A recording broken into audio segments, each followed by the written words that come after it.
Perdimos todo, la casa, los carros, los negocios, todo. Toca y toca y toca y toca la puerta. Porque si no te abren por gusto, lo van a hacer para que dejes de estar molestando.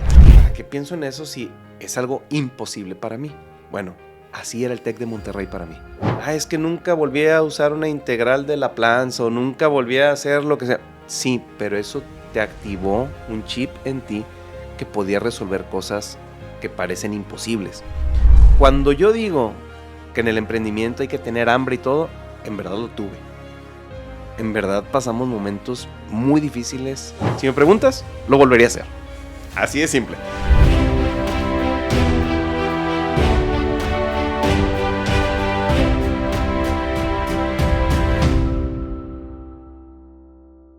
Familia, grandiosos, bienvenidos a otro episodio más. Estoy muy emocionado, mi Paco, de que podamos coincidir. Nos topamos hace unos meses y dijimos, te vamos a invitar. Estamos dándole forma a este podcast y por fin estamos por acá.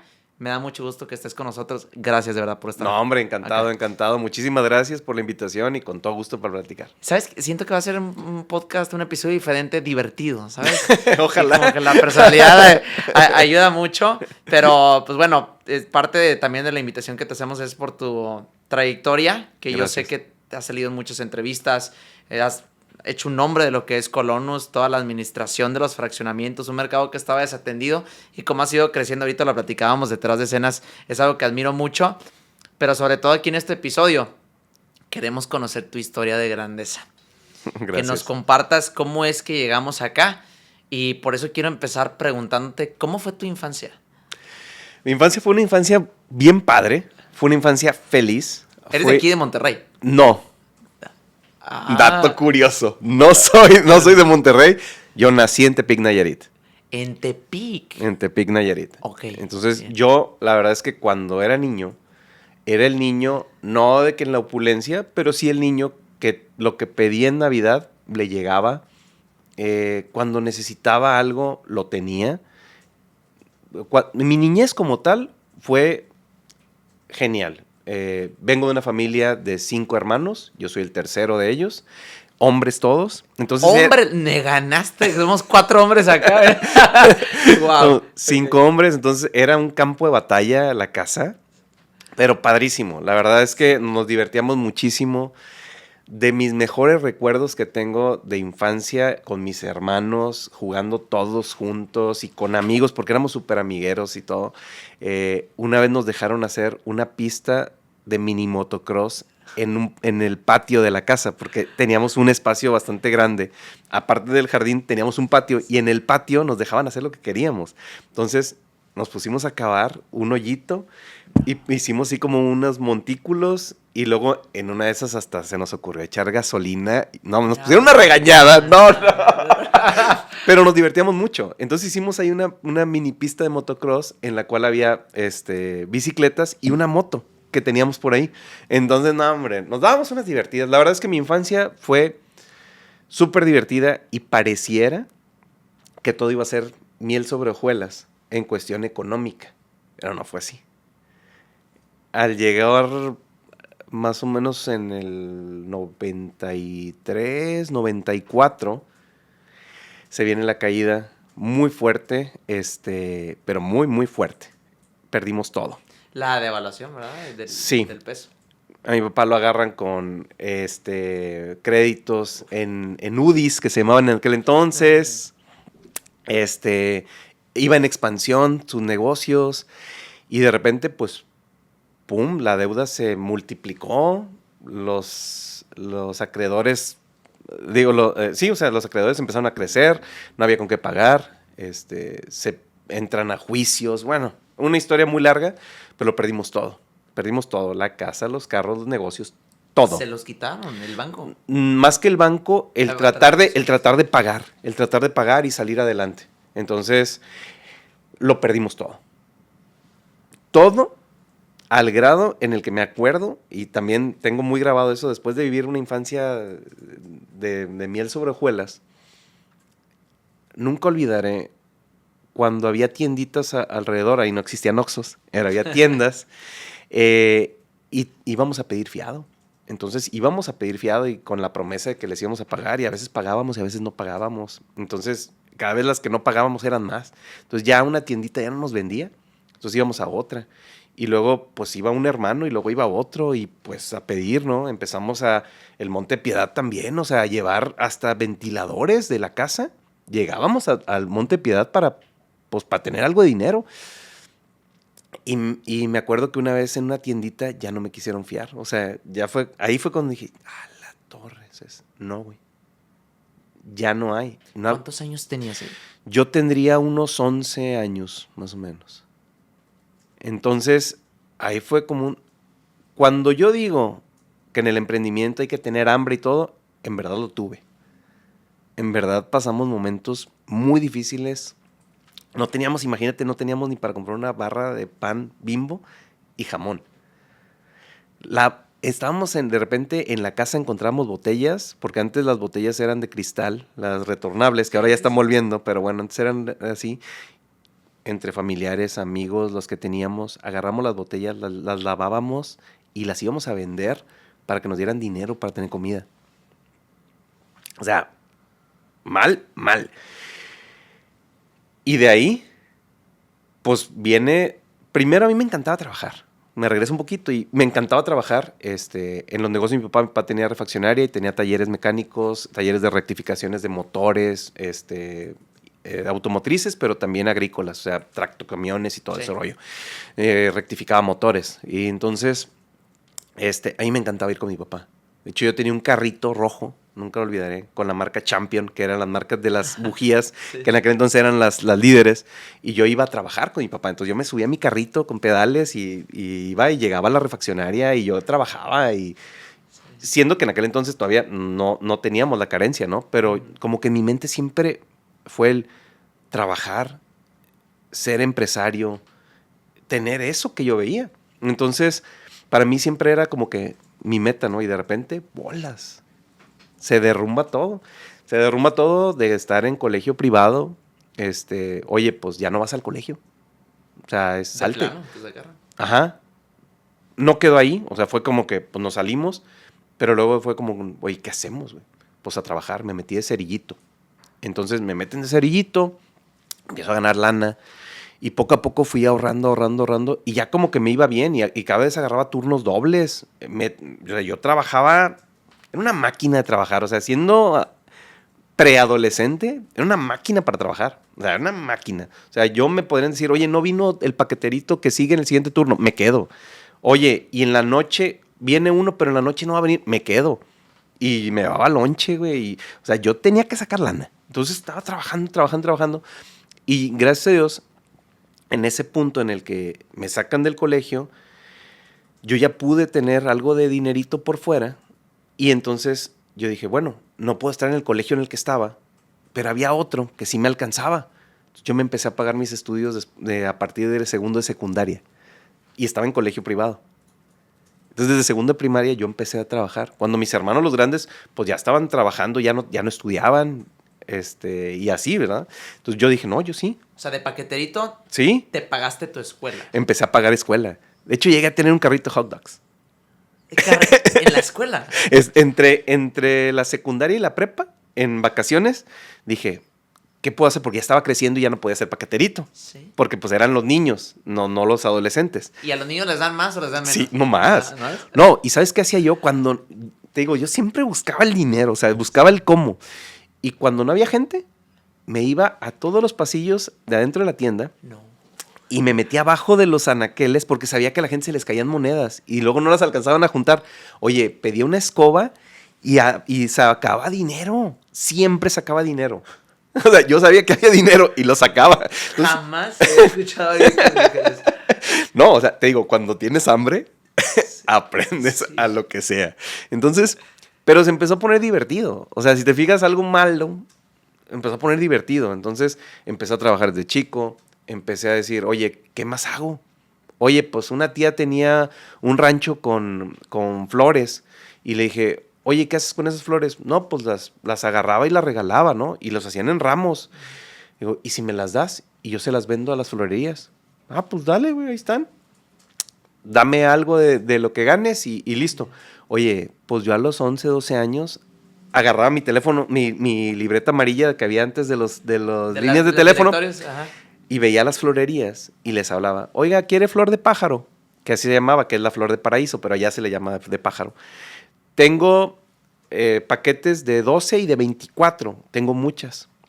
¿A cuánto? No, pues a tanto. Y claro, obviamente algún adulto, mi tía, alguien me decía cuánto, ¿verdad? Sí. Pues, le decía, oye, ¿en cuánto? En tanto. Oye, pues me empecé a ser proveedor de florerías, pero en temporada, ¿verdad? No era tiempo completo. Pero ahí me sacaba mi lanita. Entonces, sacaba mi lanita de vender flores. De repente me ponía en mi bicicleta. Una tía tenía vendía comida por litros y así. Oye, pues me ponía a repartir. O sea, yo siempre andaba buscando cómo sacar el dinero. O sea, desde siempre me encantó el trabajar para tener dinero, para hacer algo. Entonces, así fue mi infancia. Entonces, fue de trabajar, trabajar, trabajar. Y eventualmente el pagarme mis estudios, pues se me hizo fácil. Fácil en el sentido de que pues vas agarrando práctica, ¿no? Entonces, pues así fue como, contestando tu pregunta, así fue mi niñez y preadolescencia. Oye, ¿y tú crees, desde tu perspectiva, se nace con esa mentalidad o la aprendiste de tus papás? No, yo creo que la aprendí. ¿Y de quién? Yo creo, bueno, primero pues fue como que de mi papá, ¿verdad? O sea, verlo.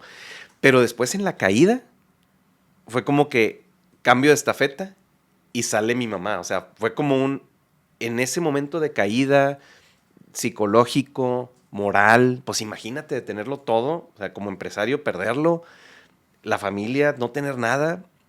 Entonces ahí es donde veo que mi mamá saca la casta y de repente ella es la que empieza incluso hasta a negociar a quien se le debía. No, pues es tanto lo que me debes. No, pues te doy tanto. ¿Ahorita o no hay nada? No, pues que sí. Entonces empiezo a ver negociaciones. No sé por qué. No sé por qué me tocaba estar a mí ahí cuando tenía otros hermanos más grandes, pero a mí me tocaba, güey. O sea, ellos no estaban, pero tú sí. Ajá. ¿Qué estaban haciendo? No sé, ¿verdad? O no sé si ahí estaban, pero en mi mente yo recuerdo esos momentos en los que yo estaba ahí cuando mi mamá hacía ese tipo de negociaciones, ¿no? Entonces, fue como que los dos. O sea, si me preguntas, la verdad es que los dos. O sea, a los dos les aprendí horrores, o sea, horrores. Entonces, si se nace o se hace, no sé, te podría decir que yo así lo vi. O sea, yo así lo vi y conforme fue avanzando mi vida, el estudio me fue llevando, una cosa te lleva a la otra. Estudio ingeniería en sistemas computacionales. ¿Tú te pagaste todo eso? Sí. Ya cuando entro al TEC, pero es el TEC regional de Tepic, que es el del Politécnico, no es privado, se paga una cuota mínima, pero no es privado. Entonces, pues se me hizo relativamente fácil el poder continuar ahí. Yo llegué a trabajar en una refaccionaria, y de ahí me iba pagando. Luego otra vez en la tienda donde fui paqueterito. Ajá. Luego ahí ya me empleo como ayudante en la bodega.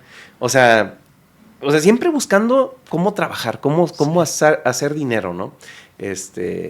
Y pues bueno, así fue como me fue llevando una cosa a la otra, y al tener la ingeniería en sistemas computacionales se abre otro abanico de posibilidades. Pero el abanico era relativamente acotado, porque como te digo, en Nayarit, pues las oportunidades, así que digas, como en Monterrey, pues obviamente no existen, ¿no? Entonces era, o trabajas en el negocio familiar, algún conocido, o te vas a Guadalajara, que nos quedaba cerca, o te vas a Vallarta a trabajar en hoteles o algo así, o sea, sí. O trabajabas en gobierno, no había más.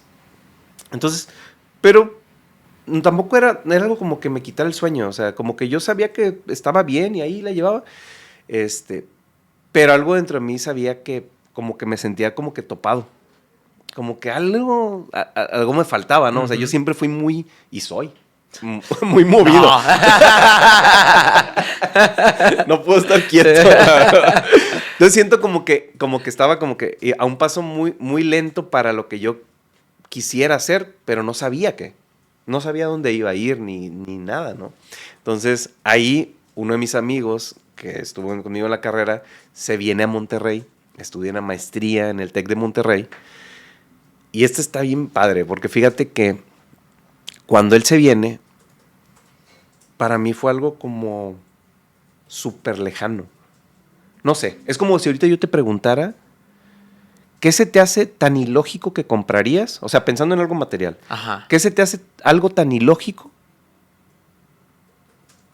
y no tienes el dinero, ni de chiste lo vas a tener, que es tan ilógico que dices, no lo quiero.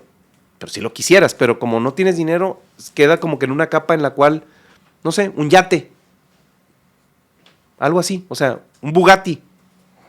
Algo que dices, cuesta tanto, que está tan lejos de mí, que no lo quiero. Ni lo piensas ya, o sea, a lo mejor está ahí arrumbado. Jamás lo pensarías, porque pues dices, ¿para qué pienso en eso si es algo imposible para mí? Bueno, así era el TEC de Monterrey para mí. Así era el TEC de Monterrey para mí, o sea, entonces yo cuando veo que se va al TEC de Monterrey y todo, no, pues qué padre, pero pues no tengo con qué, y ni tengo con qué que ni siquiera aspiro a eso. Yo sigo con mi vida.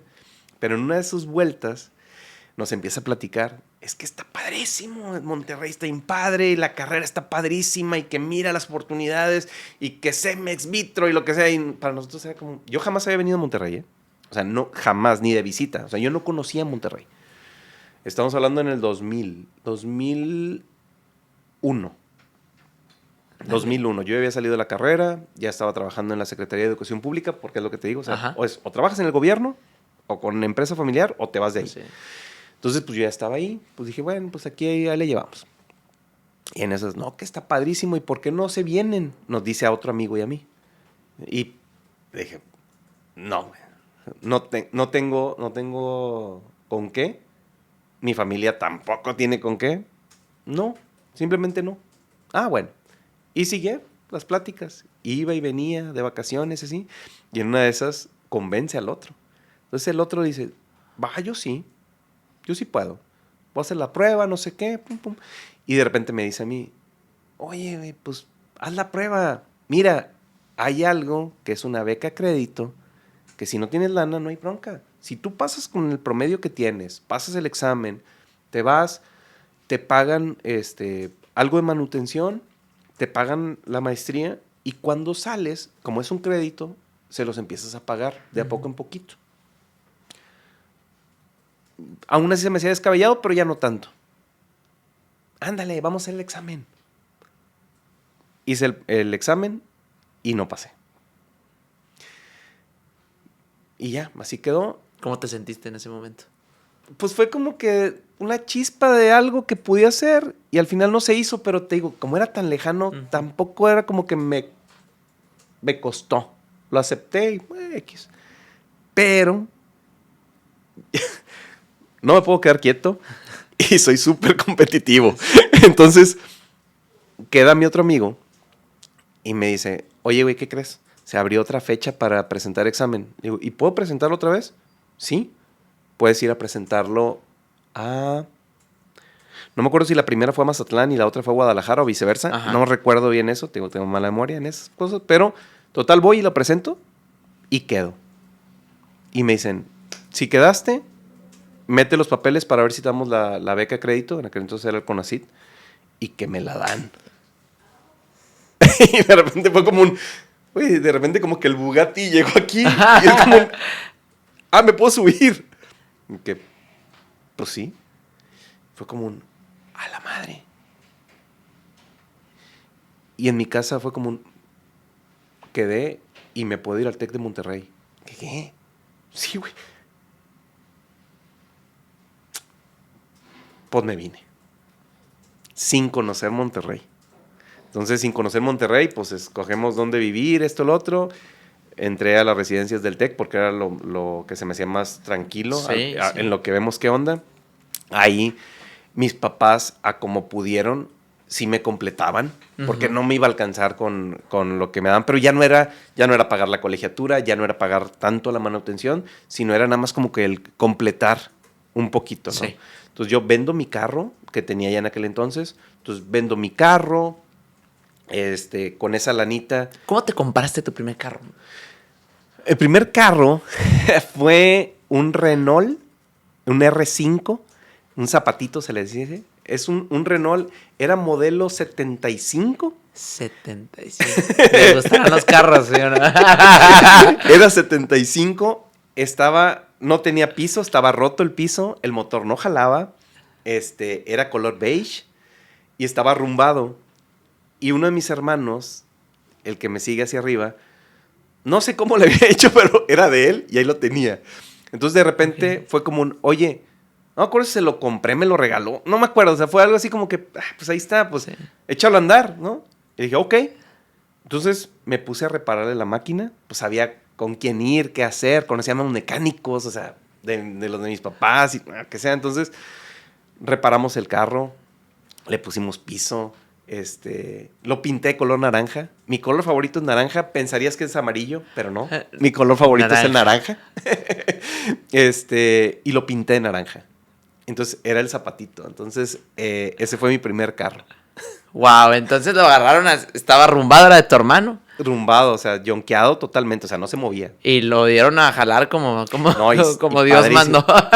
Y quedó padrísimo. Y ese fue mi primer carro. Ya después lo vendo y después ya cuando estoy trabajando en la Secretaría de Educación Pública me compré uno usado también, pero ya tenía mi otro carro. Entonces cuando me vengo, pues lo vendo y con ese poquito dinero me compro mi primer laptop, porque en el TEC ocupaba laptop. Ya te ocupaban. Entonces mi laptop y llegué a Monterrey con una maleta, nunca lo olvidaré. Mis únicas pertenencias eran una maleta de ropa con una colcha San Marcos color rosa, quemada de una plancha, porque era la que estaba en la casa, la que me pude traer. Mi laptop que acababa de comprar y una plancha. Eran mis pertenencias en diciembre del 2022. Oye, mi Paco, hay muchas personas y yo llegué a pensar eso también. Llegó un momento donde me cuestioné si quería terminar la carrera o no, porque ya empezaba a emprender. Yo trabajé desde secundaria con mi hermano, luego en la prepa me conseguí clientes con el tema de copywriting, aprendí a cerrar ventas. Y sí me hice esa pregunta de si en realidad quería terminar la carrera y más cuando estábamos en la pandemia, que estábamos en línea, no me hacía mucho sentido. Y hay muchas personas, muchos jóvenes también que piensan, o papás que están viendo esto, y que sus hijos les dicen, ay, ¿sabes qué? Yo me quiero tomar un año sabático. Pero los papás presienten que ese año sabático se va a convertir en ya no quiero volver a estudiar. Sí. Desde tu perspectiva y tu experiencia, ¿te aportó lo suficiente la universidad como para el esfuerzo que hiciste para pagarlo? ¿O al día de hoy ya no sirve tanto como antes? No, yo creo que sí, definitivamente. Porque al final de cuentas es esa dopamina que te está diciendo el sí puedo, una. La otra, y un maestro, cuando llevamos matemáticas 4 en ingeniería, nos dijo, dice, esto probablemente en su vida van a creer que no les sirve para nada. Pero esta materia, si la pasan, los va a convertir en ingenieros, en alguien que se puede ingeniar cómo resolver problemas. Y muchas veces, y en memes y pláticas dicen, es que nunca volví a usar una integral de Laplace o nunca volví a hacer lo que sea. Sí, pero eso te activó un chip en ti que podía resolver cosas que parecen imposibles. Eso es una. La otra, las conexiones de valor que generas en la carrera, en la universidad, al final de cuentas es como Steve Jobs que decía que conectas los puntos, ¿no? Entonces, eventualmente, y si lo piensas, a alguien que conociste en la carrera, hoy por hoy es quien te ayudó a abrir una puerta, hoy por hoy es quien, en mi caso, quien me trajo a Monterrey. O sea, ¿ves eso? O sea, no es nada más la escuela por la escuela, sino como que te quedas tanto tiempo con tantas personas que tienen un objetivo similar al tuyo, que eventualmente generan ese engranaje para exponenciarte. Entiendo que puede ser más fácil decir, no quiero estudiar, cuando tienes las posibilidades, ¿verdad? Y dices, tengo la elección de no estudiar, adelante, pues dices, yo sí lo veo como un desperdicio, yo sí estudiaría. Es más, si me preguntas, lo volvería a hacer. Así de simple. Si es por un tema económico, que ya no puedes y tienes que trabajar, bien válido también. O sea, se vale. Pero muy personal, yo diría, continuar la carrera es una muy buena base, al final de cuentas. O sea, es una base. No es como que a lo que te vas a dedicar, porque probablemente te vas a dedicar a otra cosa. Yo, por ejemplo, soy ingeniero en sistemas computacionales, con maestría en ciencias de tecnología informática. La estricta teoría... Todavía te aventaste una maestría, entonces. Pues fue la del TEC de aquí de Monterrey. Sí. Pero entonces, a ver, la universidad sí la habías terminado ahí en Tepic. En Tepic. Sí, la terminó en Tepic. Y fue la maestría y la maestría fue la que me vine para acá. Ya. Entonces, todo mi background es tecnológico. O sea, la estricta teoría es que debería estar encerrado haciendo códigos o o no sé, tener otro tipo de personalidad, la cual ves que no soy. Entonces ahí es donde tengo ya como que la amalgama. Pero vuelvo a lo mismo, yo sí estudiaría. O sea, te desbloquea cosas en el intelecto que pueden estar dormidas y que seguirán dormidas o seguirían dormidas si yo no hubiera estudiado. Oye, mi Paco, ¿cómo es esa transición de universidad, maestría, nueva ciudad, terminar, o a lo mejor ya estabas trabajando, no sé, no te lo he preguntado, pero empezar a trabajar? Antes de emprender, tú tuviste una etapa de ¿cuántos años trabajando en corporativo? Para empezar, también no fue miel sobre hojuelas. Tú dices, salgo del TEC de Monterrey y tengo trabajo, que era el sueño, y no. Se me acabó el dinero. Obviamente la beca pues se termina cuando terminas de estudiar.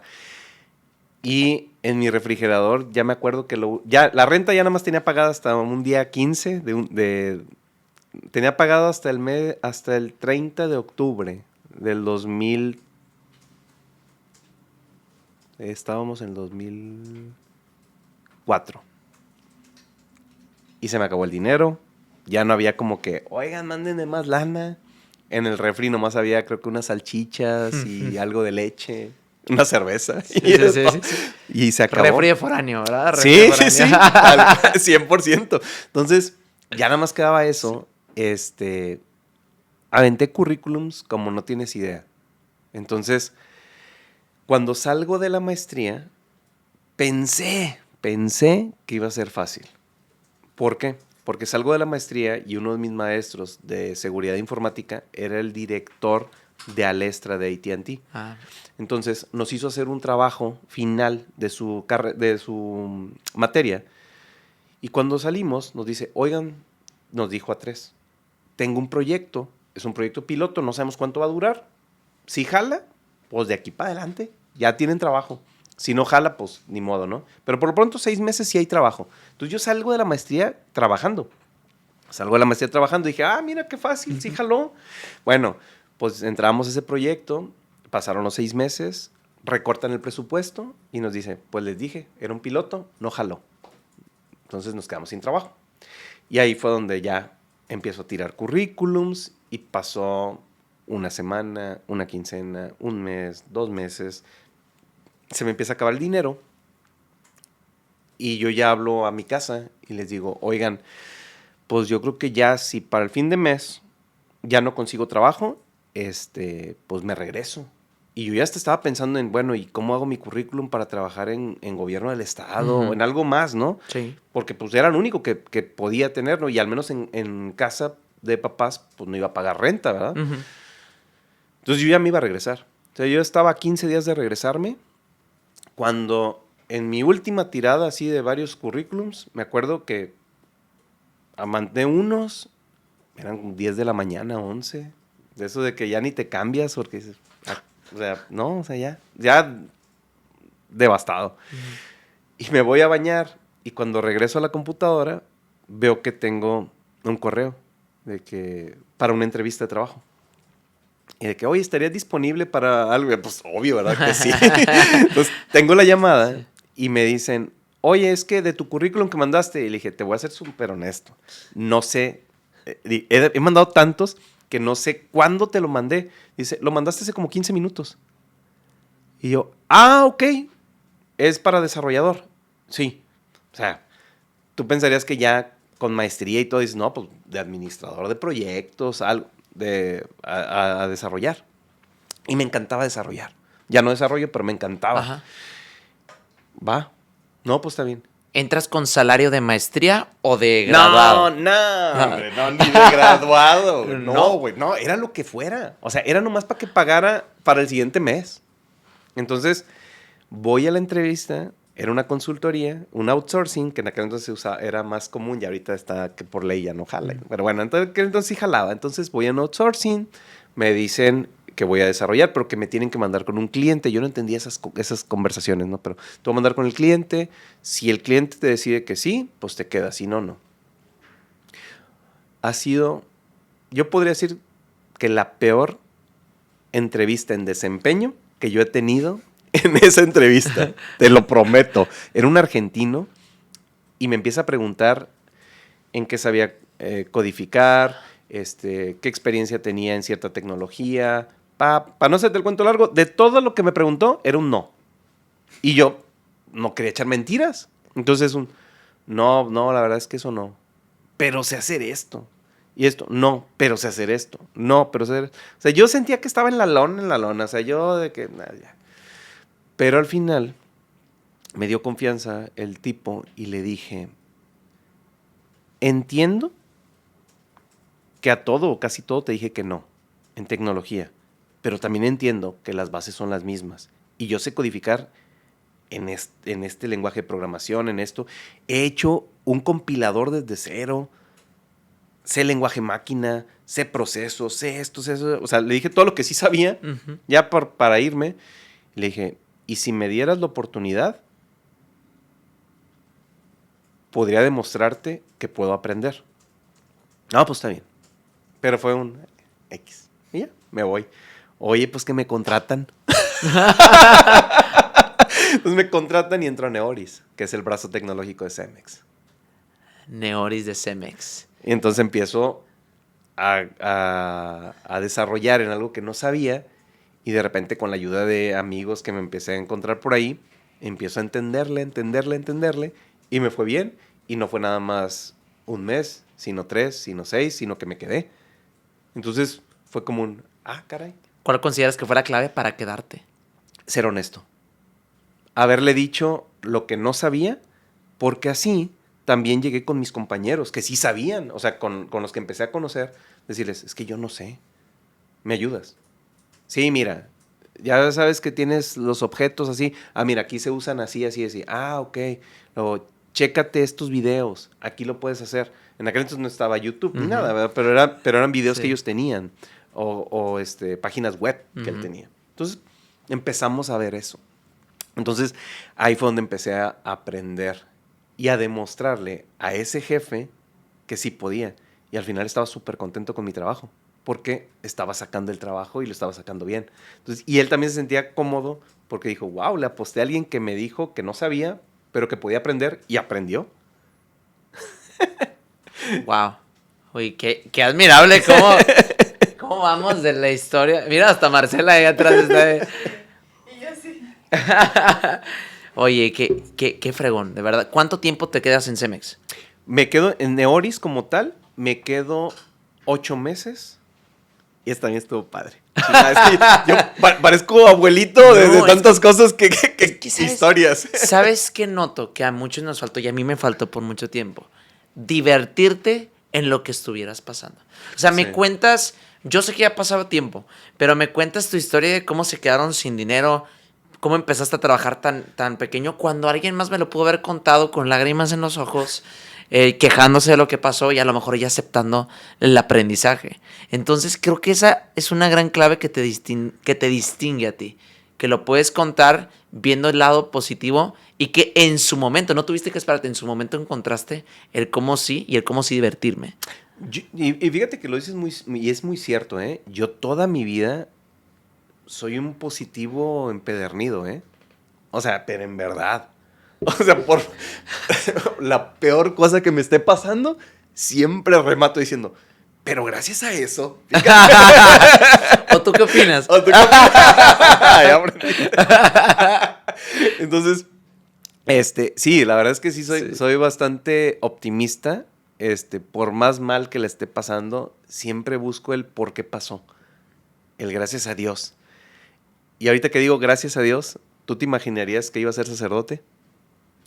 ¿Ibas a ser sacerdote? ¿Siempre has sido creyente? Sí, siempre. Pero cuando me regreso a mi adolescencia, en mi adolescencia entró un grupo de la iglesia que era de adolescentes. Entonces, ¿por qué entraste al grupo? Unos amigos. ¿Sí? Yo estaba en la prepa, un amigo va a un retiro espiritual, yo ni sabía que existían esas cosas. Te lo prometo. Sí. En aquel entonces venía de una familia católica y todo, pero yo no era así como que ir a misa los domingos, algo así. No. O sea, éramos católicos, pero tranquis, ¿no? O sea, el light que le llaman, ¿no? Y un amigo va a un retiro espiritual Pero era un relajazo el tipo. O sea, desastre. No, sí. no, total. Y llega súper tranquilo, súper relajado. Y dije, ah, chis, te cambiaron, Pepe, ¿qué pasó? No, es que fui a un retiro, güey. Y luego, no, pues que Jesús y que esto y que lo otro. Y yo, ah, chis. ¿Qué te hicieron, Pepe? Regresa. ¿Qué te pasó? Vi el cambio tan brutal de él que dije, güey, quiero. Y dije, ¿y cuándo es? Y le empezó a preguntar. Y otros amigos también de la prepa, que hoy por hoy son de mis mejores amigos, también entraron a ese grupo. Entonces, entramos al grupo y ahí, poco a poquito, me voy haciendo líder, para variar. Voy haciendo líder del grupo, entre varios que se llaman los servidores. Ajá. Yo era uno de los servidores. Entonces empecé a dar pláticas, empecé a dar conferencias. Cada 3, 4 meses había retiros espirituales. Ajá. Y yo daba pláticas enfrente de 100, 120 adolescentes. Entonces eso también me ayudó mucho a que hoy por hoy pueda levantarme y pararme en un escenario y pueda hablar de tecnología, de emprendimiento, de negocios y lo que sea, porque me dio muchas tablas todos esos años, porque fueron bastantitos años en los que estuve en ese grupo de la iglesia. Pero en un momento de ese grupo de la iglesia, nos invitan al preseminario. O sea, pues era como que muy común. Tengo amigos que eran seminaristas, hoy por hoy sacerdotes. Entonces, pues cada Semana Santa había... No es cierto. Era un proceso vocacional. Uh-huh. Y el proceso vocacional dura como 6 meses. Entonces, que vas a un retiro, uh-huh, luego a otro, y luego a otro, luego a otro, y en Semana Santa culmina. En Semana Santa ya es donde te dicen, ok, no es un retiro de un fin de semana, ya es toda la Semana Santa metido ahí, en el seminario. Entonces, ahí es ya donde casi, no como que te digan sí o no, pero es ya de que me voy de sacerdote o elijo ser un laico comprometido o lo que sea, ¿no? O nada. Uh-huh. Oye, pues termina Semana Santa y termina el proceso vocacional y yo salgo con un sí. O sea, yo... ¿Tú sí? Yo sí O sea, quería. sí. Sí, o sea, yo salgo diciendo, yo quiero ser sacerdote. Yo me sentía que volaba. O sea, era estar en misa, teníamos misa todos los días, Ajá, más las pláticas, más la convivencia, íbamos al seminario. O sea, palpábamos lo que iba a ser, lo que era el seminario, ¿no? Pues yo en algún momento, en verdad dije, sí, me sentiría cómodo siendo sacerdote. Entonces, ya, o sea, mi mente ya estaba, o sea, yo de que, pues sí, ya, total, vámonos, ¿verdad? Dejo la carrera, ahí sí estaba, todavía no terminaba la carrera, casi por terminar, pero todavía no la terminaba, y pensé en ser sacerdote, en enlistarme para ¿qué te hizo el decir preseminario. que no, al final? Querer tener familia. Ok. La única limitante que tiene un sacerdote, por la cual yo no soy sacerdote, es que no pueden tener hijos. ¿Qué significa la familia para ti? Trascender. O sea, y al final dije, bueno, puedo ser un laico comprometido, puedo ayudar a la iglesia, puedo vivirlo, pero también tener familia.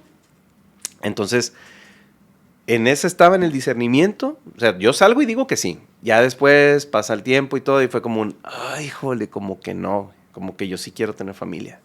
Entonces, al final no fui, pero yo ya había dicho que sí, o sea, yo ya quería ser sacerdote. Entonces... Wow. ¿Y eso pasó entonces más o menos cuántos años tenías? Yo tendría unos 18. ¿Estás hablando que fue cuando terminaste la universidad antes de la maestría? Más o menos para ponerla antes, sí. Estaba, yo creo que a un año o un semestre de terminar la carrera, o sea. Y los 2, 3 años en la maestría, ¿entras a Neoris? Sí. ¿Cemex? Entonces, entro acá. Y ahí va la historia chistosa. Uno de mis amigos de la maestría le gustaba el spinning. Ajá. Entonces, iba a haber un evento nacional de instructores de spinning aquí en Monterrey. Y me dice, oye, Paco, fíjate que vamos a hacer este evento. ¿No te gustaría aventarte la página web y las inscripciones y me ayudas? Es nada más viernes en la noche, sábado, y el domingo los despedimos y ya, pero me ayudas con la organización del evento, tú le sabes eventos. Pues está bien. Hago la página, hago esto, las inscripciones, todo el rollo. Y al final, uno de los instructores de spinning, un señor ya grande, para mí ya era grande, ¿verdad? Hoy por hoy es un chavito. Pero tal cual, llega y me dice, oye, Paco, me dice Héctor que tú organizaste esto, la página web, el formato de inscripción, los diplomas, todo este rollo, te quedó padrísimo y organizas muy bien el evento, ¿sí? ¿Qué haces? Y ya le platiqué, no, pues yo desarrollo software y estoy en Neoris y que esto y que lo otro. Y me dijo, ok. Dice, ¿sabes qué? Tengo un puesto, ¿te irías a trabajar conmigo al DF? En aquel entonces se llamaba DF. Al DF. Ves a una persona de shorts, de spinning, o sea que... No, para un gimnasio estoy bien.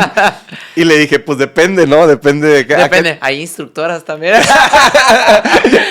Entonces le digo, pues depende, ¿verdad?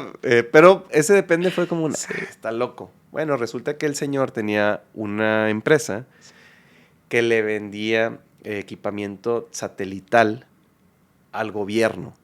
Entonces, estaba en medio de una licitación a punto de ganarla.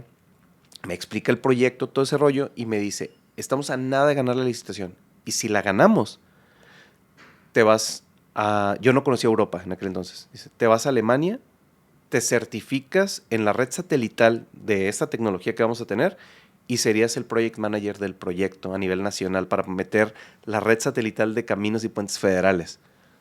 ¿Dónde firmo? Entonces me voy. Renuncio a Neoris y me voy. Entonces me voy en el 2005. Ganaron la licitación, te vas. Sí. Me voy antes de que la ganara. O sea, ya me había vendido el sueño. Me voy antes de eso. Yo ayudé a hacer las carpetas de la licitación y ya están en lo último, ¿no? Y se gana. Me voy a Europa, me certifico de esta red satelital. Fue como un mes. Regresamos, hacemos el proyecto. Termino 23 de diciembre del 2005. Terminamos el proyecto.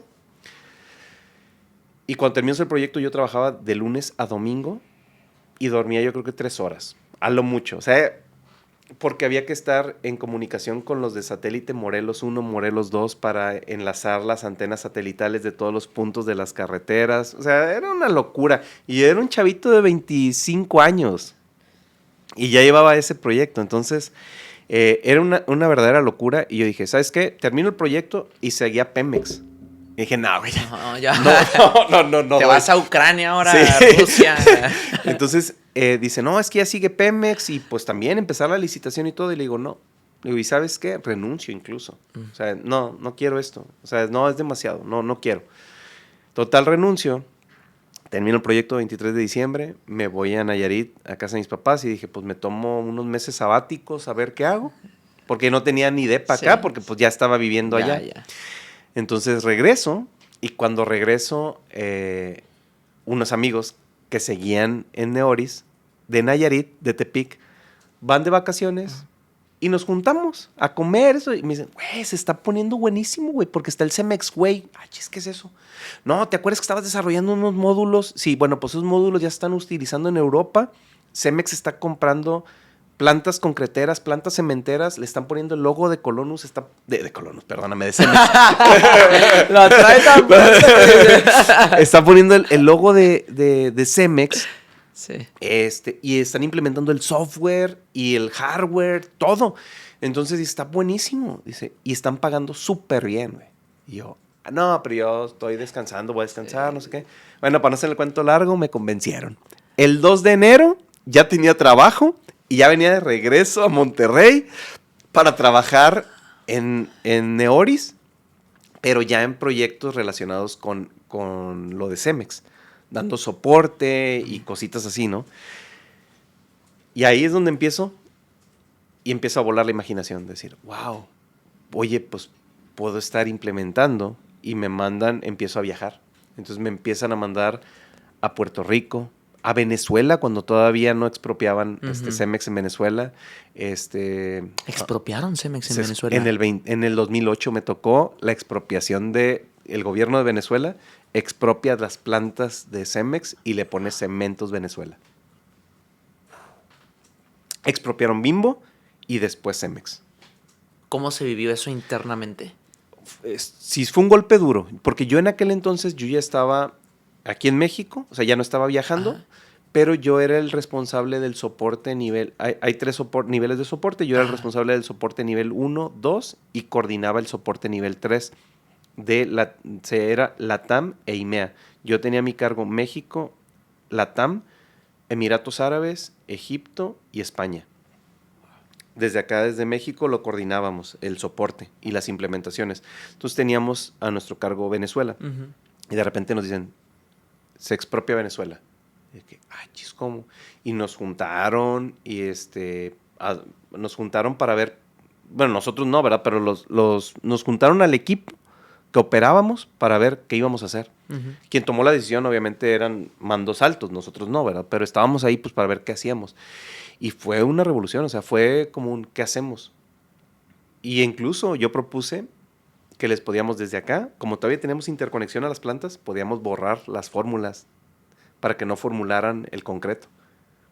Y me dijeron, bueno, ok, aviéntate el plan A, plan B, y el plan C era cómo les dejamos que ellos operaran. Se tomó finalmente la decisión de que ellos operaran. O sea, el ingeniero Zambrano en aquel entonces decidió dejarlo, o sea, que sí la expropiaran. Eventualmente entiendo que al paso de los tiempos logró una negociación en la cual recibió algo de dinero, pero obviamente no el 100%, Sí, fue algo sí. muy chiquito. Entonces fue una expropiación totalmente. Uh-huh. Pero se vivió fuerte esa expropiación. Wow. ¿Y de ahí cuánto tiempo pasa y cómo empiezas con tu camino de emprendimiento? Ahorita platicábamos que te empezó a inquietar la cabeza con ideas locas otra vez. ¿Cómo fue ese proceso? ¿Cómo pasa alguien de ser godín a emprendedor? Tiene mucho que ver con Cemex. Cuando yo estaba en el 2007, había terminado de estar en Polonia, luego estaba en España, luego estuve en Francia, y estando en Francia, era un miércoles y el sábado íbamos a implementar unas plantas, y me habla mi jefe de acá de México y me dice, Paco, pide cambio de vuelo, te regresas el sábado. Y dije, no puedo, porque el sábado vamos a empezar el proyecto. Dice, te regresas el sábado, déjalos que ellos lo hagan. ¿Cómo que lo van a hacer? Pues si nosotros venimos a eso. No, deja que el equipo local lo haga. Tú pide el cambio, habla RH y pide el cambio del vuelo. Y yo, qué raro. Pues fue cuando viene el tema del 2008, Uh-huh. en el cual se viene la devaluación en Estados Unidos, se viene el tema de una adquisición que Cemex acababa de hacer en Estados Unidos muy grande, y se descapitalizan, y bueno, total que se hizo una bola de nieve y empiezan despidos masivos. Entonces ahí fue donde la cementera, concretera y de agregados número 1 a nivel mundial, que era Cemex, en ese entonces empieza a hacer esos despidos masivos, y me tocó ver cómo se iban amigos. Fue como empieza la chispa, de decir, chis, o sea que en verdad puedo ser un número. Y lo eran, porque era una lista en la cual eran los viernes negros. Entonces tú veías cómo de repente nada más pasaban a una salita y salían con una carpeta, y era el finiquito. Y no importaban los años que tenías en la empresa, no importaban los rangos, eran despidos y despidos y despidos masivos. Fue la primera vez que vi eso en carne propia, y ahí fue donde dije, esto no, como que no me está gustando. O sea, algo que yo pensaba decir, bueno, yo aquí puedo hacer carrera, puedo ser el superdirector y aquí jubilarme y todo, porque veía que se jubilaban y les iba súper bien. Y dije, pues eso está con madre. Y ahí dije, no. Algo dentro de mí fue como un, chinga, tengo que hacer algo por mí, pero no sabía qué. Uh-huh. Entonces llega el momento en el que a mi jefe le toca el recorte, y dije, no manches, si él, que estuvo tantos años, que fue uno de los precursores de este movimiento, que estuvo ahí diseñando el cómo se iba a lograr jugando Monopoly, conquistando países y todo, y se fue, ¿qué puedo esperar yo? Nada. Entonces, seguí trabajando, no me tocó recorte, seguí trabajando, pero el equipo cada vez sigue siendo más chico, más chico, más chico, más chico, y más trabajo, más trabajo, Uh-huh. más trabajo. Y eventualmente ese jefe que salió de ahí me invita a trabajar con él en otro consorcio al que él se va a trabajar. Entonces, renuncio, perdiendo lo que sea, renuncio y dije, ahí hay una vida mejor. Y me fui para allá. Entonces cambio y ese grupo se llama Grupo Villacero. Grupo Villacero son los que hoy por hoy tienen un montón de empresas relacionadas y una de ellas es el Banco Afirme. Ah, mira, no sabía. Sí. Ok. Entonces me voy ahí, empiezo a hacer carrera, ya como gerente de fábrica de software, después llego a ser subdirector abajo de él, en la parte de evolución y desarrollo tecnológico. Para eso estoy hablando que pasaron, pues imagínate, fueron 6, 7 años de Godín en los proyectos, en los otros, más otros 9 ahí. Estás hablando que yo ¿Estuviste 9 ahí? 9 años estuve en mi último empleo como Godín, estuve 9 años, pero no me esperé hasta ese momento. Yo por ahí del 2013 fue cuando, te digo, yo ya creaba, junto con mi jefe, creábamos software para el consorcio, le poníamos nombre, hablábamos con el equipo de marketing y le ponían logotipo. O sea, hacíamos como que si fuera un lanzamiento, pero se quedaba interno, ¿no? Bueno, llegamos a hacer un montón de software, no sé si llegamos a hacer como 9 o 10, o sea, así, que tienen nombre, logotipo, como si fueran a salir al mercado. Y yo decía, si puedo hacer esto, ¿por qué no hacer algo por mí mismo? Entonces, ahí fue donde junto con mis cofundadores empezamos a ver qué hacer. Y ahí nace la chispa de decir... ¿Pero de dónde salen los cofundadores? Interesante. Esa es una muy buena pregunta. En 2006, yo estaba en Cemex España implementando finales del 6, principio del 7. Humberto, uno de mis cofundadores, estaba estudiando la maestría en finanzas en la Universidad de Alcalá en España. Okay. Siendo él de Monterrey. Estaba allá, estaba haciendo las prácticas en Cemex y justo estábamos en el mismo edificio. Entonces nos conocemos por una prima una prima mía y su roomie, que es hoy por hoy su esposa, que en aquel entonces eran novias. Y dice, pues allá está mi primo, pues allá está mi novio. Nos conocemos. Humberto, siempre lo he dicho, es súper revolucionado. O sea, si yo soy... Imagínate. Hay niveles, dice. Hay niveles. Hay que respetar los rangos. Y él es súper revolucionado. Entonces, hicimos buena química y él siempre buscando lo nuevo en la tecnología, pero en gadgets, y yo lo nuevo en la tecnología en software. Entonces, platicábamos en aquel entonces de que, mira, traigo este nuevo celular que también es tableta y no sé qué. Era una Palm y que, wow, está padrísimo. Y hasta me vendió una. Y aparte es muy buen vendedor. Sí. Okay. Entonces, nos hicimos buenos amigos y nos juntábamos a planear un negocio. De hecho, tenemos una lista como de 14 negocios, 14 ideas de negocios. Y nos juntábamos, hay que hacer esto. No, esto no. Hay que hacer esto. No. En el 2008 intentamos hacer algo muy similar a lo que hoy existe como Google Class. Nosotros le llamábamos Instituto Web. En el 2008, 8, no 18, 8. Empezamos con unos amigos a desarrollarlo, esto, lo otro. Al final, en el 9, él se casa, yo me caso. Y ya no, el proyecto se murió. Porque aparte nos faltaba una pandemia para que exponenciara esto. Entonces, pues no teníamos como que el todo, no era el timing. Sí. Y ya ahí quedó. Nos seguimos juntando. Y te estoy hablando 8, pasó 9, 10, 11, 12, 13. Y él, en su lista, él decía, es que las comunidades, güey. Él ya vivía en una cerrada, yo vivía en una abierta. Entonces yo no entendía el problema. Tengo broncas, los vecinos se pelean, el control de acceso no existe, la inseguridad estaba al tope porque en el 2011 empezó la inseguridad. Ajá. Y ahí fue como no, pero yo no le encontraba el problema. Hasta que un día me invitan, y ahí es donde nace Colonus. Un día me invitan a una reunión de amigos, no hicimos carne asada, pedimos tacos. Los tacos no llegaron en 15, 20, media hora, una hora, no llegaron. Voy con el anfitrión y le digo, oye, ¿y los tacos? Sí, cierto. Entonces agarra su celular y lo traía descargado. Dice, de seguro me hablaron y no estaba. Va y lo conecta y le dice a la esposa, oye, ¿no te marcaron de caseta? No, pues quién sabe, le presté el celular a los niños. Ya, pues lo conecta y empieza a hablar a la taquería primero. Oye, no me mandaste mis tacos. Sí te los mandé, pero el guardia no me dejó pasar por la inseguridad. Estaban súper cerrados. 2008. Ajá, de que dice, si no Si no está registrado, no. Y le quise llamar y pues no me contestó. Chihuahua. Bueno, mándamelos.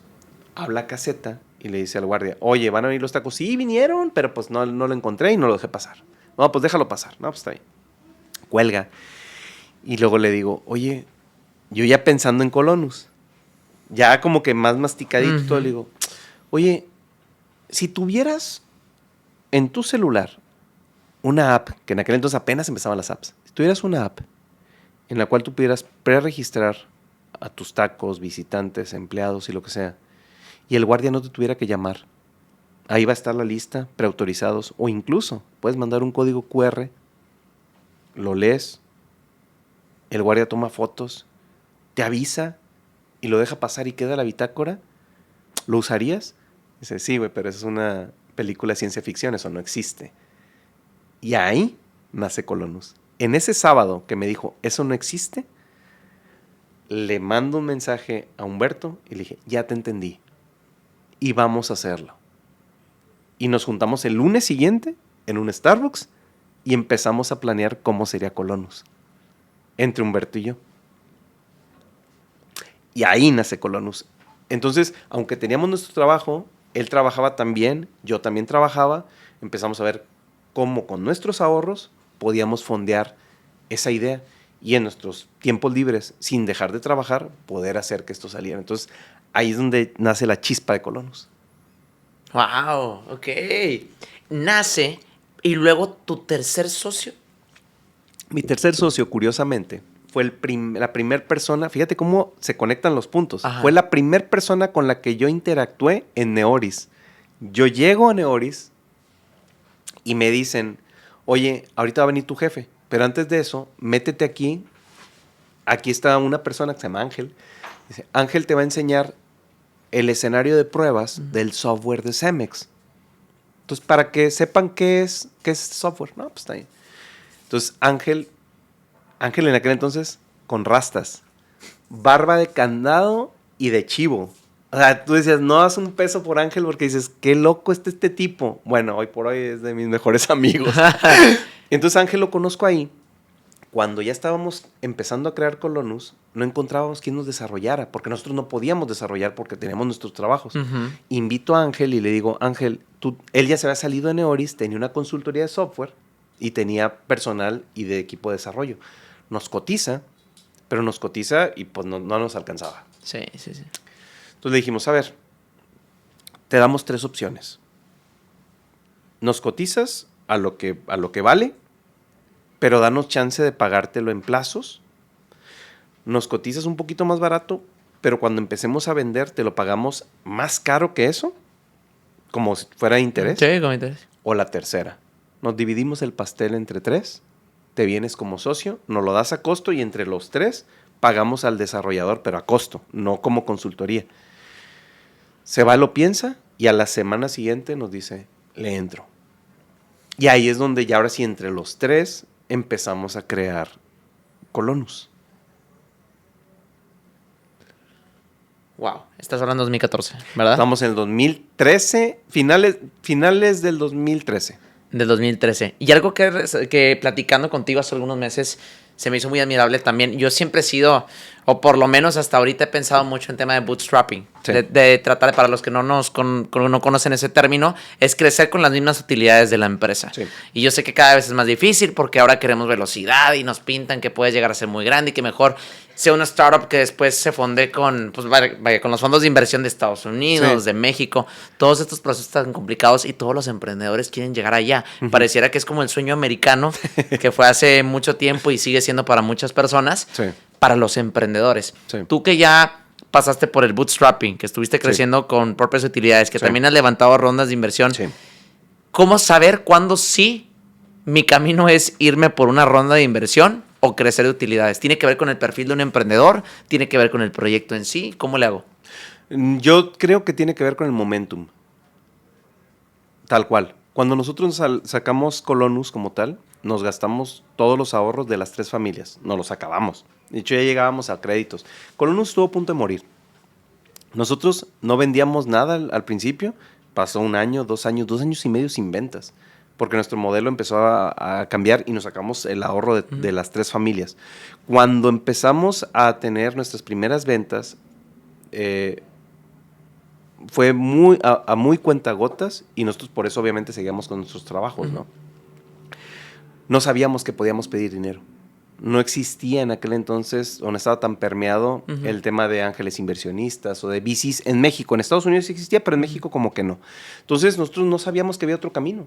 Entonces era apostarle con nuestro propio dinero. Y así fuimos avanzando, empezamos a vender, empezamos ya a ser autosustentables. Todavía no daba para que nos saliéramos y estuviéramos tiempo completo en el emprendimiento. Te voy a interrumpir tantito para la gente que no conoce lo que es Colonus. Explícanos nada más brevemente qué es Colonus, qué hacen en Colonus. Nosotros digitalizamos todos los procesos de vivir en una comunidad. Empezamos con residenciales, empezamos automatizando el control de acceso, después automatizamos el tema de incidentes, quejas, sugerencias, automatizamos mantenimientos, automatizamos las juntas de vecinos que fueran electrónicas. Después nos fuimos al tema de finanzas, con módulos de finanzas. Prácticamente estamos en el área de PropTech. ¿Qué es PropTech?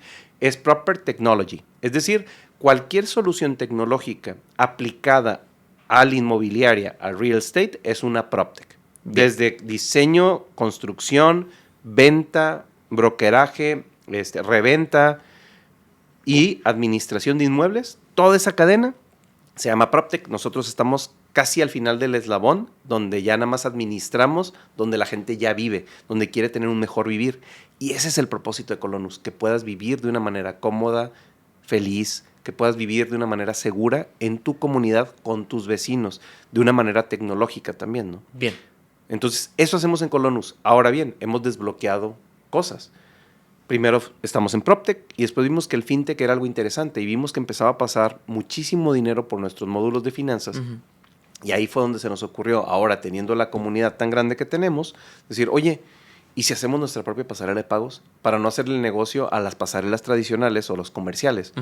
Hicimos Colonus Pay. Entonces estamos dando los primeros pasitos a hacer FinTech. Todavía no lo somos, pero estamos viendo que el área FinTech también es algo interesante en el cual podemos unir tanto el PropTech como el FinTech. ¿Para qué? Para que en esas comunidades residenciales, de colaboración incluso industriales o colaborativas empresariales, puedan utilizar una plataforma 360 grados, todo en un solo lugar, en tu celular. ¿Serías la primera Proper FinTech? No, ya existen, ¿eh? ¿Ya existen? Ya existen PropTech con FinTech, pero en nuestro segmento sí somos la primera. Wow. En comunidades somos la primera. De hecho, fuimos la primera en Latinoamérica en utilizar códigos QR para ingresar a residenciales. No existía ese concepto. Nosotros lo pusimos, no que inventáramos el QR, pero sí inventamos el concepto de utilizar un código QR para entrar a fraccionamientos y torres de departamento en Latinoamérica. Oye, yo entraba, te digo, te platicaba ahorita, yo entraba a Nuevo Sur y llegó un momento donde me empezaron a pedir el código QR. Yo, código QR, oye, pues, que el código QR, ¿de qué estás hablando? O sea, según yo, eso es para otras cosas. No, sí, lo que pasa es que mis amigas, no, te tengo que generar un código QR y puede ser de una vez o de múltiples usos. Exactamente. Y por una fecha determinada. Yo, exactamente. Mira, qué sofisticado. Y yo pensaba que eso tenía que ver con las personas de los guardias, de la compañía que llevaba los guardias.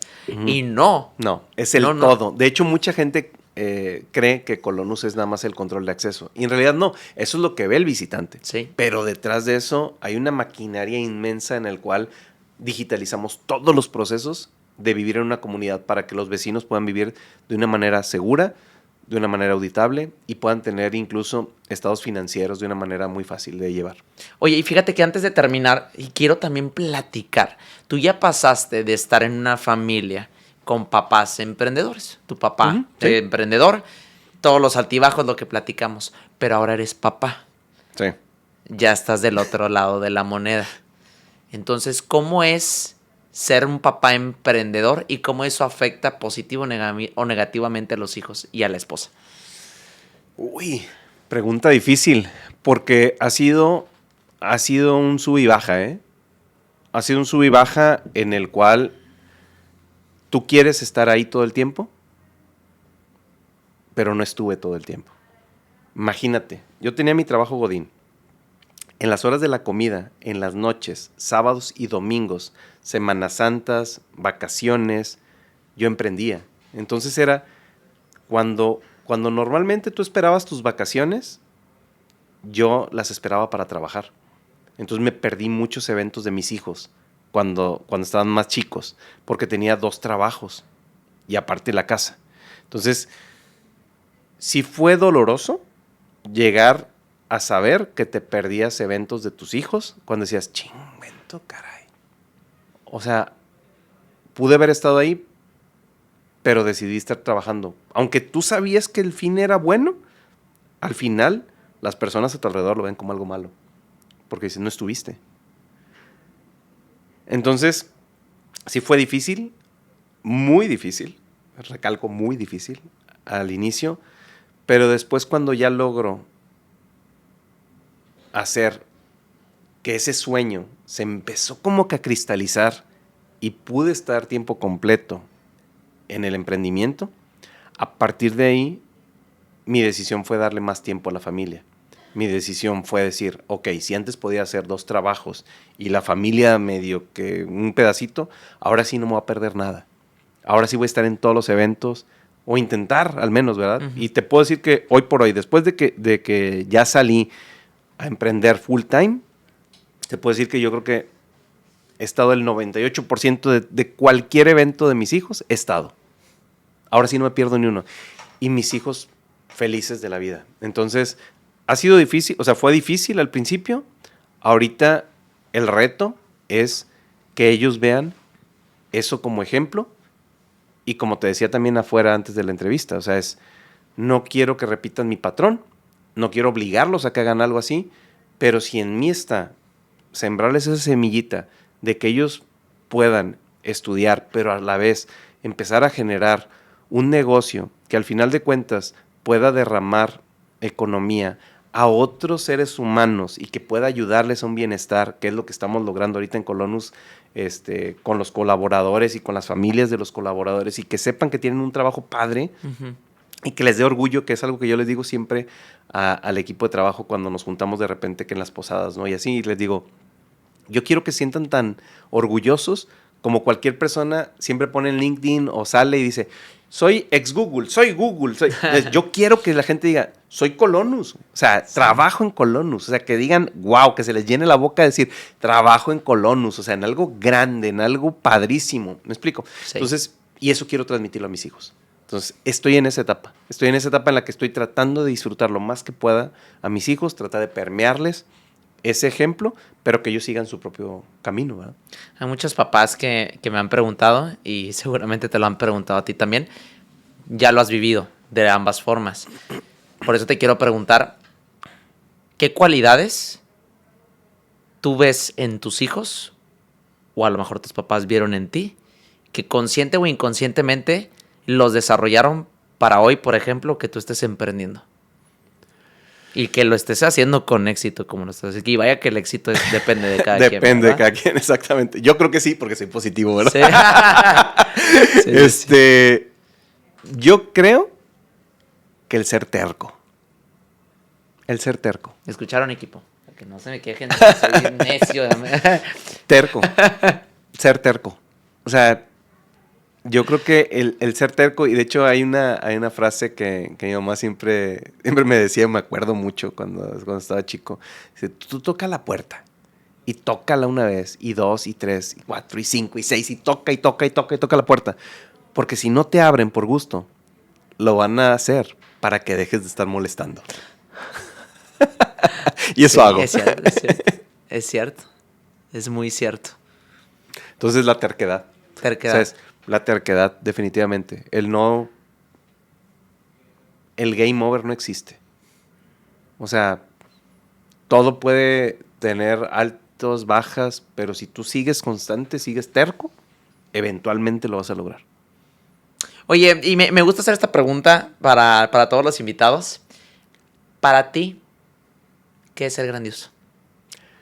Para mí, ¿qué es ser grandioso? Ser respetado por colegas y por una comunidad. Porque si eres respetado, quiere decir que lograste ser una gente con muy buenos valores, que la gente te puede abrir sus sentimientos y sentirse cómodo estando contigo, que sabe que la confianza la tienes. Entonces, ser grandioso es tener la confianza de la gente que te rodea. ¿La grandeza se construye? ¿Ya se tiene? 100% se construye. Se construye. Se puede perder muy rápido también, pero se construye. O sea, si eres constante, terco, pero si siempre eres auténtico, si siempre dices lo que piensas y haces lo que dices, la confianza iba a estar, siempre. Y la gente lo palpa. Ni siquiera tienes que decirlo. La gente lo siente. Es esa congruencia, ¿no? Es congruente, exactamente. Entre lo que piensas, lo que dices, lo que haces. Y luego mantener la constancia y vas formando esa credibilidad que hoy se está llamando mucho como la marca personal, ¿no? Sí. Exacto. Y no es nada más el salir a cámara y decir algo bonito y así, porque pues al final tus hechos son los que hablan, ¿verdad? Entonces hay que ser congruentes nada más. Y como decía alguien hace poquito en tema de los bautismos, decía, pues tú puedes ser un pecador seco, pecador mojado, o sea, no pasa nada, puedes salir igual. La cosa aquí es que realmente hagas las cosas como Dios quiere. Que ahorita lo mencionaste mucho y quiero nada más terminar con esta parte también. Me comentas que fuiste casi sacerdote. Ahorita, ¿qué rol juega Dios en tu vida y en tu familia? Despierto, pienso en eso. Cuando tengo un problema, pienso en eso. Cuando me salen las cosas bien, pienso en eso y agradezco. Cuando me voy a dormir, pienso en eso y agradezco. Siempre está ahí en cada momento. O sea, yo creo que también eso es importante. O sea, al final de cuentas, no es nada más buscar al Ser Supremo cuando estás en problemas. También cuando estás agradecido y decir, wow, qué fregón, gracias. Y disfrutarlo.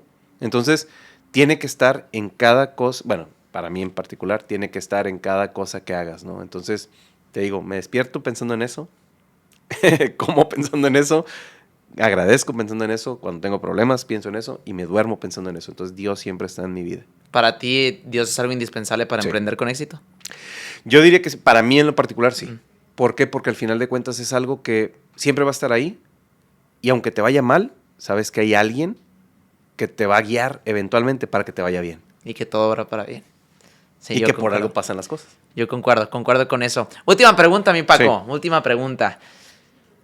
Digamos, yo sé que es algo melancólico, pero estás en tu lecho de muerte. Sabes que son tus últimos días. ¿Qué es lo que quisieras estar pensando y diciendo sobre cómo viviste? Uy, está difícil.